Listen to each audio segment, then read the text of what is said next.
All right, guys, here we go. It is now a Friday, a Thursday. I'm really not sure what day it is. Never mind. I'll just say it's the 16th of January, 2020. It's almost Friday, but I do know this. It is time for another edition of the Happy Hour Tip-Off Show. It is powered by WagerTalk.com. It's all about college hoops here, guys. He is Ralph Michaels, Wager Talk. I'm Joe Ranieri, and what a profitable night it was. Certainly if you were hanging out with us yesterday on the show. And kudos and a shout-out to you guys there that hit us up on Twitter and tailed us yesterday. Ralph, it was a positive day. A lot of the trends that you handed out, a lot of the marquee matchups, a lot of the plays. Looks like we finally put it all together and swept the board there last night on the show. Yeah, the trends I'm not concerned about, because the trends aren't games we're telling people to play. They're just interesting tidbits. But, when you have a team like Fullerton that's failed to cover 11 straight and you have a quality team in Irvine playing, you look at that and it helps you handicap. To me, when we can pick the money line dogs and the best bets, that's the important thing because those are the games we're getting to the window with. Absolutely there. So great win by Texas, great win by Georgia there last night, and Rutgers, the under. There were a whole lot across the board there, Ralph, last night. You mentioned Fullerton, whole lot of them that were pretty good. Now, the good news is we've got another 60-some-odd games here today, guys, to choose from, so we'll dive right into it, taking a look at a quick review last night of some of the biggest upsets that we had there, Ralph, and it was an interesting night. I know the one that stuck out to me, which was another game. Unfortunately, I left off the card, but I really wanted to take it, was the South Carolina game, who, quite honestly, Ralph, becoming a giant pain in the ass in the SEC for some teams, especially at home.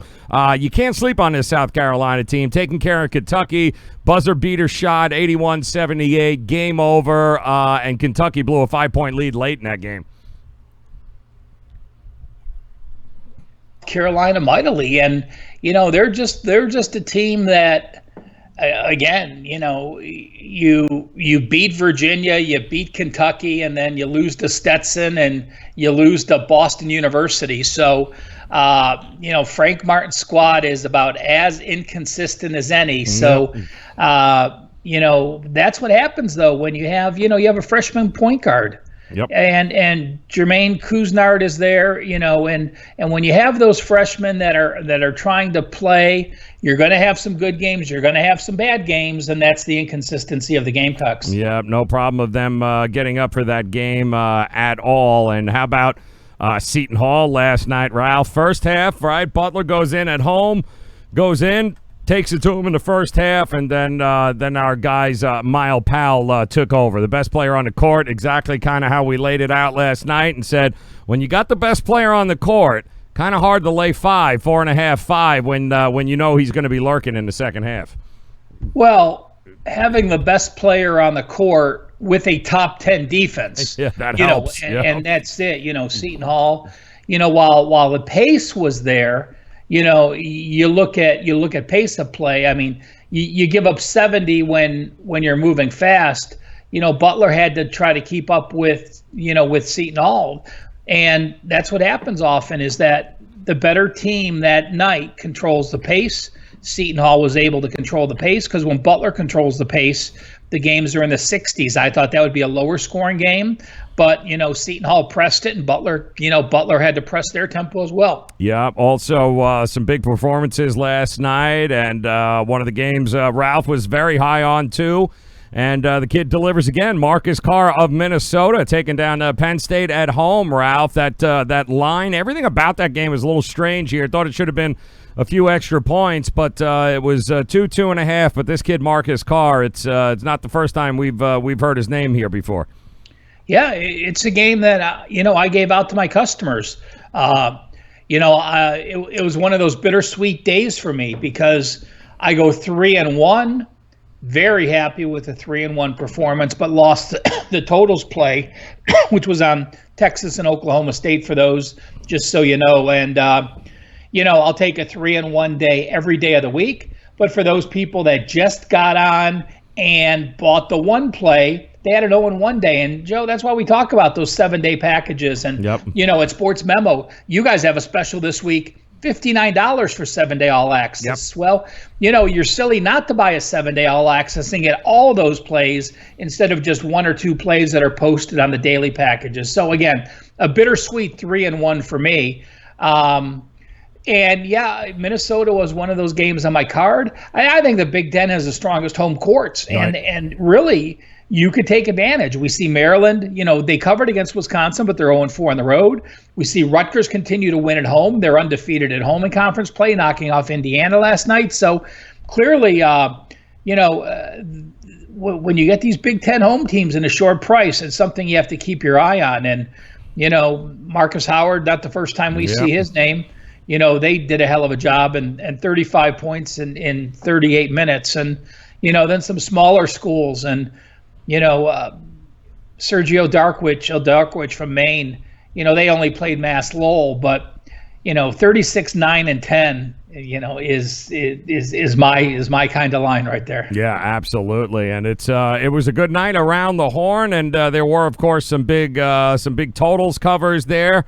As well, and Marquette Xavier was definitely one of them, 3.5. Marquette really took it to him in the second half, took him down, and then another big upset. I don't know, it's not a big upset, Ralph, but you did call this on the show as well yesterday as one of our featured games with Alabama at home, taking it down, big letdown spot for Auburn. They're not the same team from last year, guys. It's not that hard to figure out. And then, of course, Alabama at home, it was like a point and a half. But look at that, Ralph. 20.5. Alabama just kind of ran away with it in the second half. Bruce Pearl had a team that had done well. And, when you get to 12, 13, 14-0, all of a sudden you get an extra bullseye on your back. Not that Alabama needs any motivation against Auburn, but, they played a very weak schedule. They played a non-conference schedule in the 200s. They weren't really tested. Their biggest game, the best opponent they played going into Alabama last night, well, probably NC State, and that was at home. Yep. So you get a situation where you got a bullseye on your back, you got an in-state rival, and the toughest game you're facing of the entire year is only your third road game of the season. That's correct. And another blowout by Colorado State last night, too, dropping 105 on New Mexico there, laying 4.5. And another game we talked about, Ralph, was the Indiana State at home taking on Evansville. We were talking about the number for the side there, but the total, not close, Ralph. Not even remotely close to the number there, dropping a 30.5 under the spread there. Yeah, it's one of those games that, I believe we used the word train wreck with Evansville. Yeah, that's correct. But I'm like, they really can't be that bad. So I didn't step in and play against them, unfortunately. And, you see this offense. Well, in the last 4 games, Evansville, in 4 of their last 5 games, they put up 52, 52, 44, and 42. Yep. Time for an under. Time for an under play, guys. And I would be absolutely remiss if, speaking of unders, Ralph, if we didn't mention a couple of games here, one over and one under that didn't make the list, mostly because they're ridiculous. We mentioned Florida State and Virginia. That total hovering around 113, Ralph, and we said, you know what? It would, if we would ever get something that was under 100, maybe this would be it, but we thought maybe Florida State's offense was just too good, but I'll be darned if it wasn't close, Ralph. It was close to get it under. Yeah, well, let me that's the under game. Let me guess what the over game is going to be. I don't have to tell you, Ralph, because I played it first half, for a second half, full game. While we were on the show, we played Houston Baptist and told you, if you want one of the most entertaining games on the board, watch Houston Baptist play, guys. You'll have a good time. We just weren't sure whether New Orleans would be able to keep pace. Oh, well, New Orleans, we said going into the game was 15-1 over-under. Houston Baptist now, their opener against Tulsa went under because they faced a team that could play defense. Since that time, though, they're 12-1 over-under. Great. And if you follow me at Twitter, at CalSportsLV, and go there, I tweeted out their logs for this year. Their average total, Joe, is 165.5. It's just astronomical. The average score for Houston Baptist, this includes last night's game. Yeah. They're scoring 81.9 points per game. They're allowing 102.4 points per game. They're allowing 54.5% shooting and 40.2% from three-point land. And so when you have the number 353 defense, there you go, coupled with the number one tempo, all I know is New Orleans is middle tempo, but when you're an offensive scorer and you have Houston Baptist on deck, yes, you do not miss classes. Nope. You do not miss curfew because you want to be able to put up 50 against them. So kids are very well behaved before playing Houston Baptist. Yeah, and New Orleans in that 350 range too as far as defense. So you want to talk about it was funny catching some of that, and for those of you that love college hoops, I would recommend that Fubo package, Fubo TV, Ralph. It has some of the most obscure off the beat games going on. You can catch on that, but watching that is watching a team make a basket and then nobody goes back to play defense. They just let the team run up, shoot, score, come back, same, rinse and repeat. It is actually something to see. And if I'm the head coach, Ralph, I'm going, listen, guys, we ain't playing defense. I'm not even going to preach it. You might as well just go out and score 100 points. Let's see if we can outscore them because there ain't nobody playing defense in those games. But something to keep in mind, certainly moving forward with both of those teams, both New Orleans and Houston Baptist. Well, New Orleans is number 71 as far as tempo is concerned. Right. And you look at Houston Baptist's upcoming opponent. They play Sam Houston on Saturday.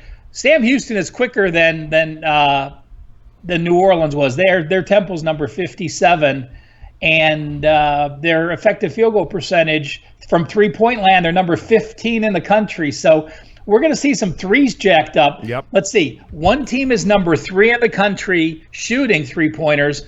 One team is last allowing three-point shots. Both are number 1 and 57 in tempo.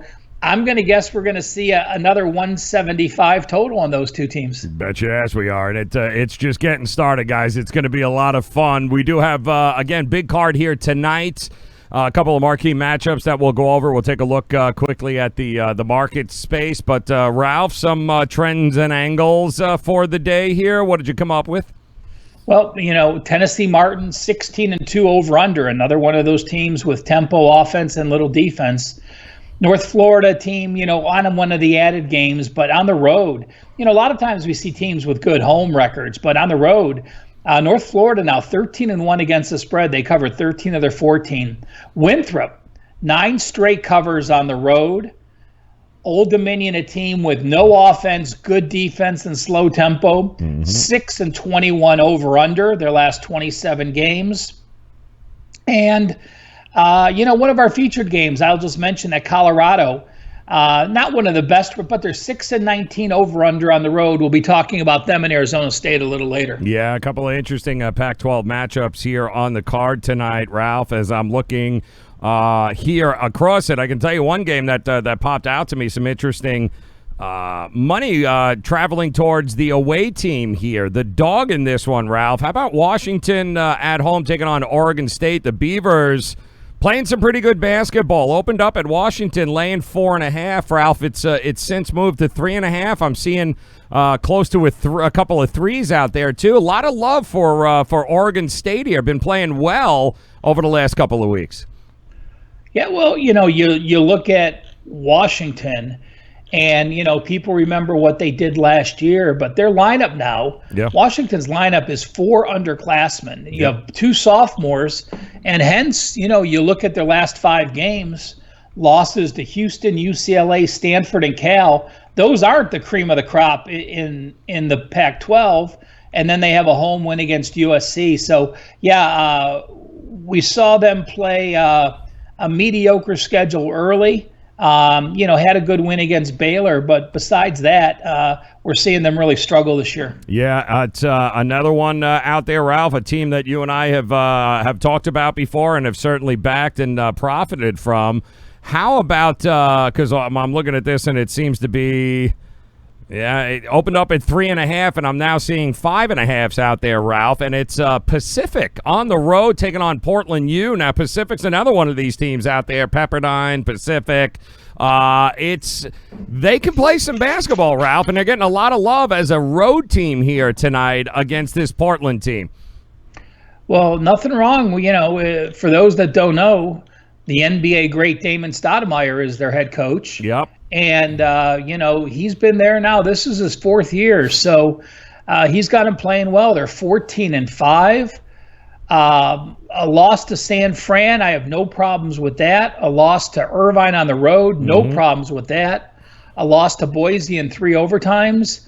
And then at Hawaii and South Dakota State in a neutral game. South Dakota back their 2nd game. So, they've played well. It's a team that, also has a freshman point guard and there's times they go through a little growing pain, but they're a team that plays some good defense and, they played St. Mary's to that 4 overtime game just, last week. So, not many people can take St. Mary's and beat St. Mary's, which they did. So again, I think very well, you look at the situation. Well, you beat St. Mary's in 4 overtimes, so very possible a letdown situation in that San Francisco loss. Yeah, and I got to ask you, Ralph, because it's on the board.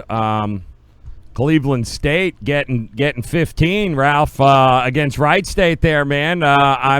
Might you be backing and take the points here with our friends at Cleveland State here on the road? I am not, because of Wright State being off a loss. Oh, I didn't even think about that. It's a good point. Yep. They're off a loss on Sunday against Illinois Chicago. Ralph's a big supporter, by the way, guys, of Cleveland State, so I bust his balls on this play every week. So, yes, Cleveland. Cleveland State was as bad as any team last year. Terrible. They had 10 wins. There's 353 teams, and they finished about 290. So they're not like the MEACs or some SWAC teams in the 350s. But as far as the regularly line teams, from the horizon, they were clearly, as bad as that. And they're in a group with Detroit, Youngstown State, Milwaukee, and them that they're not the worst. They're in that bottom 4. So, the thing about the horizon is 2 teams get left out of the postseason tournament. It's one of the few tournaments that everyone doesn't get in. That's correct. So you finish in the top 8, you get into the tournament.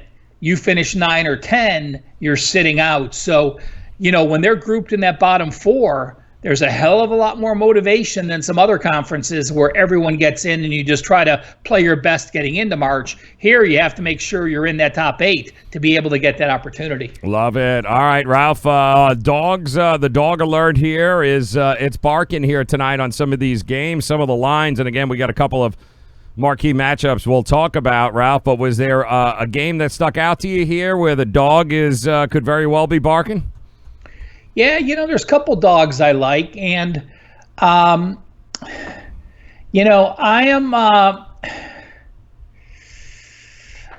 I'm going to go with a short one, and it's UAB. Oh, FIU, and nice. Yep. FIU on paper is the better team at 11-6. But, I look at what they've done recently. This is a team that shoots the ball quicker than anyone. Their tempo is 13 because on defense, but on offense, they shoot the ball quicker than anyone on the court. And with UAB has the Conference USA's best defense. So, I think there's going to be a lot of misses there where UAB can clean it up. They're a very good rebounding team on offense. So I'm going to call for the Blazers to get the win at your neck of the woods. That's correct, FIU, man. And Ralph, there's a game on a card here tonight I do not understand.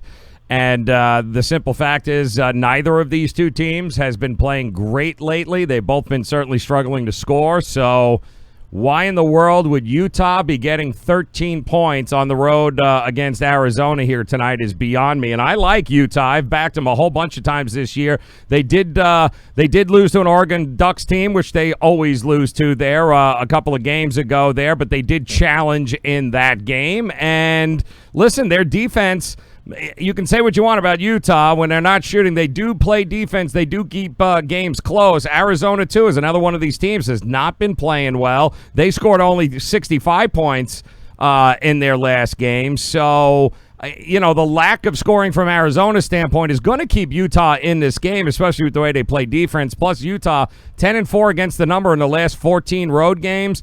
Meanwhile, Arizona 3-7 against the number in the last 10 meetings between these two teams. 13 points just seems like a ridiculous number to me for a team that could very well pull off the outright win on the road. Well, you're going to get one of two things, Joe. You're going to get an outright upset, or you're going to get a 30-point loss. Or I'm going to get smashed here, huh? Yeah, you think? I mean, you look at Arizona and you look at their last 5 games. They lose to the Zags at home, huge game. Then they play the Johnnies and they lose by a couple.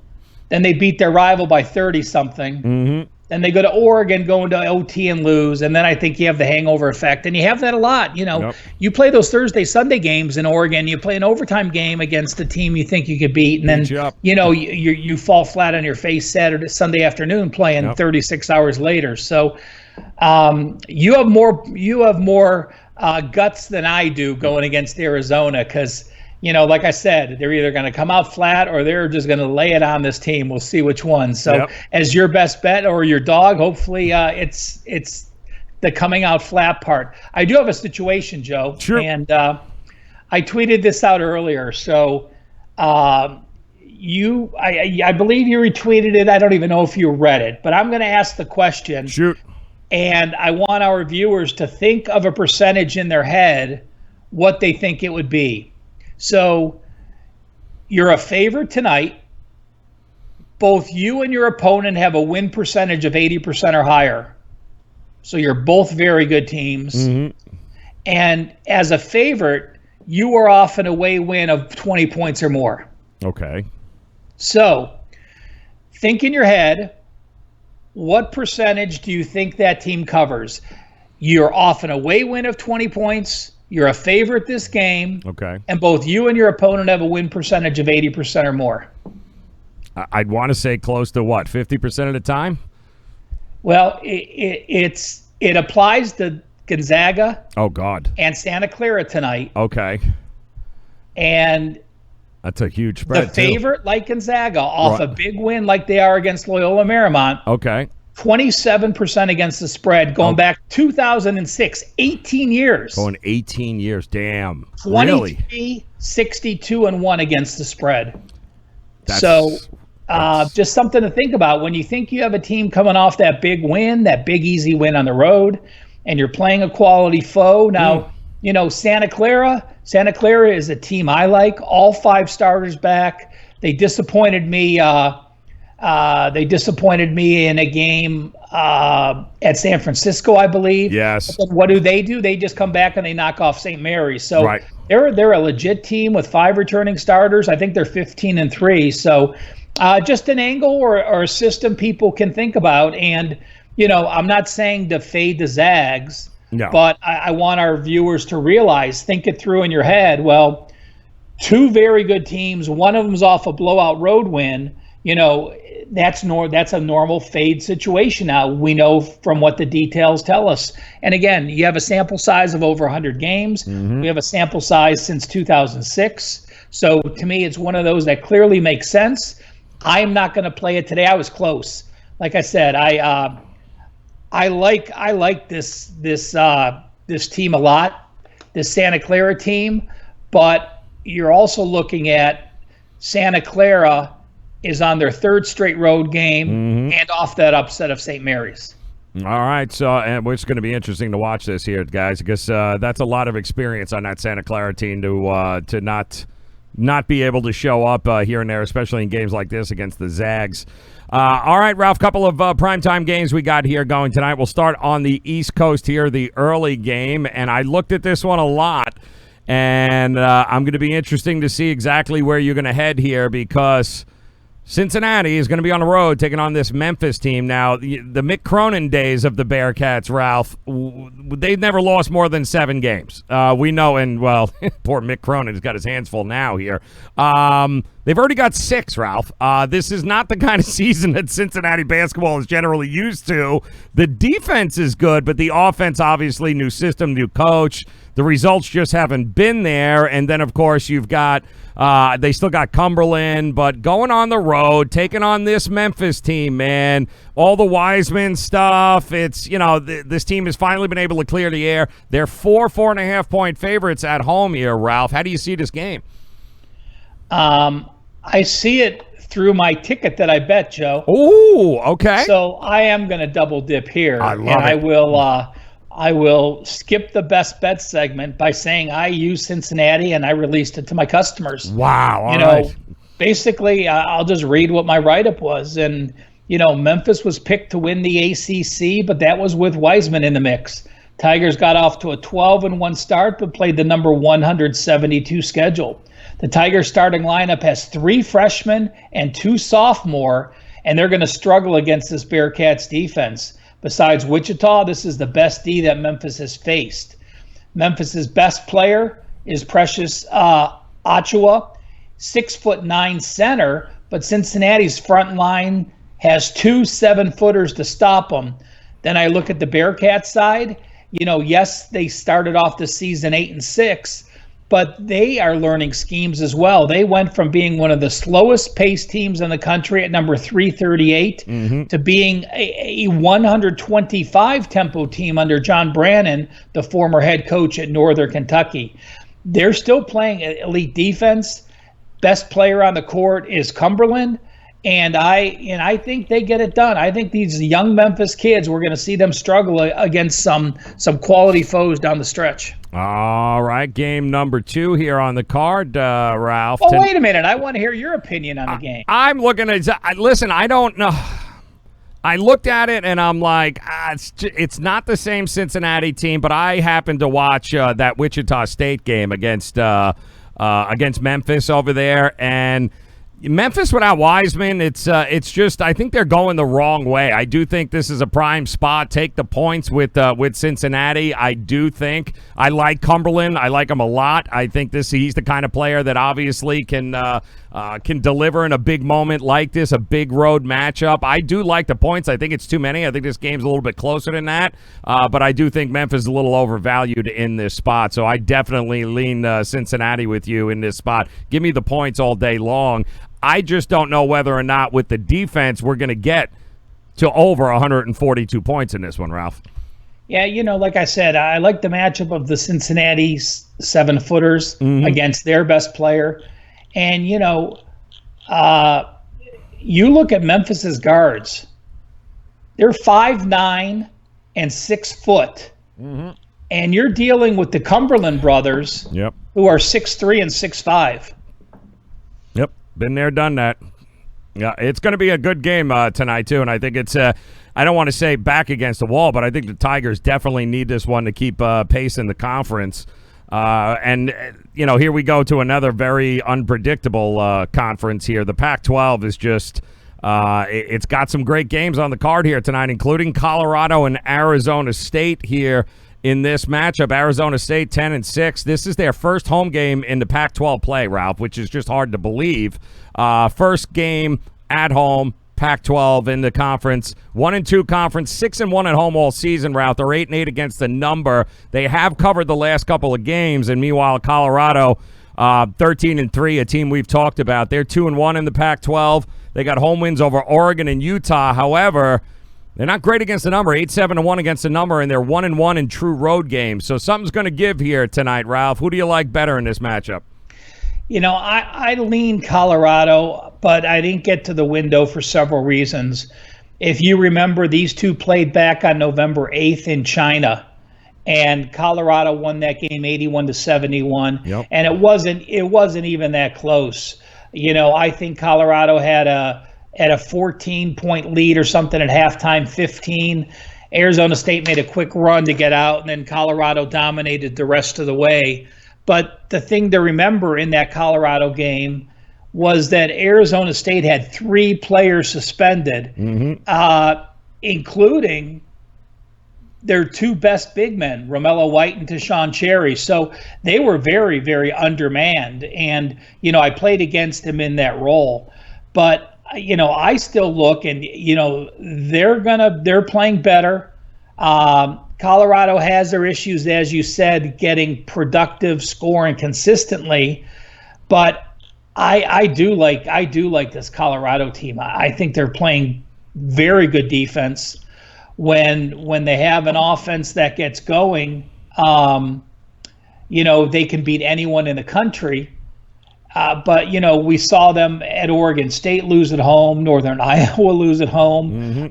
There's some games where they scored 68 and they just struggle offensively. So the number's right about where I think it should be.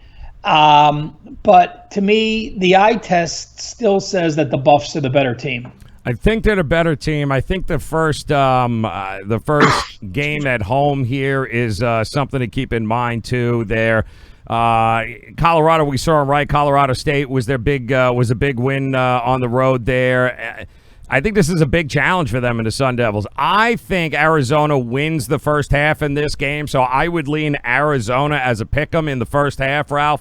Arizona State to go into halftime with the lead. I do think that Colorado certainly has the firepower to be able to regroup, so it wouldn't surprise me. Full game to back them, but I like Arizona in the first half to come out firing in this one, pumped up to walk into halftime with the lead.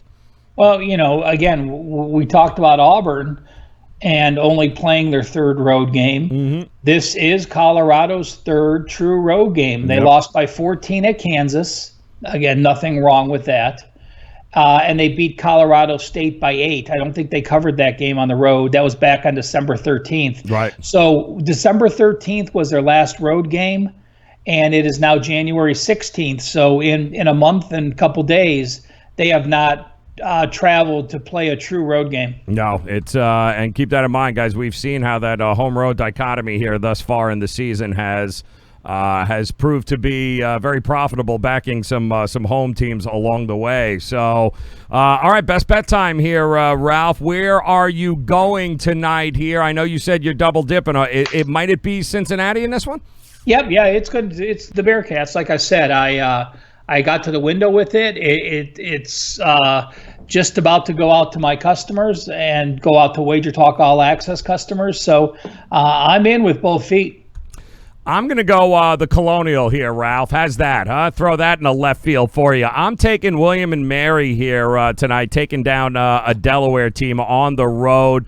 I just think there's levels in the Colonial. There's the upper echelon teams like the William and Mary. I just think Delaware is a cut below that.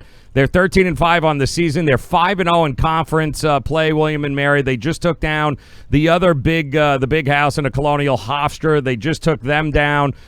They are road tested, and I really do. I like the size that they have in this matchup, and I just don't think Delaware is at that point. We talked about Ryan Day transferring, of course, getting out of there, and I think William and Mary's just a cut above. It's a low number. They're getting a point and a half on the road. I got no problem backing the more established and proven team on the road here in William and Mary tonight.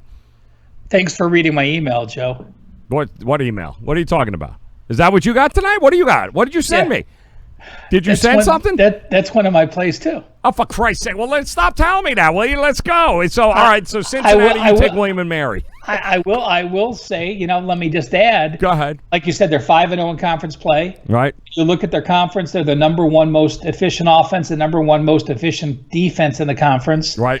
Delaware comes in 12-6, but it's against the number 310 schedule, and all 12 of their wins were teams 175 or higher. William Mary in that 130 range. Oh, yeah, and William Mary also has revenge from getting knocked out from the tournament last year. 2 out of 3. That's right. They lost last year to the Hens. So, yes, William and Mary definitely team. See, great minds think alike, Ralph. That's what we are talking about, which is why, guys, you should definitely head over to wagertalk.com. Make sure you each day there, head over to Ralph's page at the Cal Sports page on the handicappers. Make sure you pick up his plays. And again, great advice. Don't make it a single play. 3 days, 7 days, a month. Pick yourself up a package. Never miss a play. Never miss out on a win over at wagertalk.com. Same thing over at Sports Memo. $59 will get you a full 7-day access to any one of the great handicappers that are over there. So, Ralph, good luck to you here with your plays tonight. Go Cincinnati. Go William and Mary. And Santa Clara is going to pull the upset and take down the Zags. You heard it here first, and we'll come back and break it all down tomorrow. Talk to you in 23. Good luck, guys. We'll talk to you again tomorrow.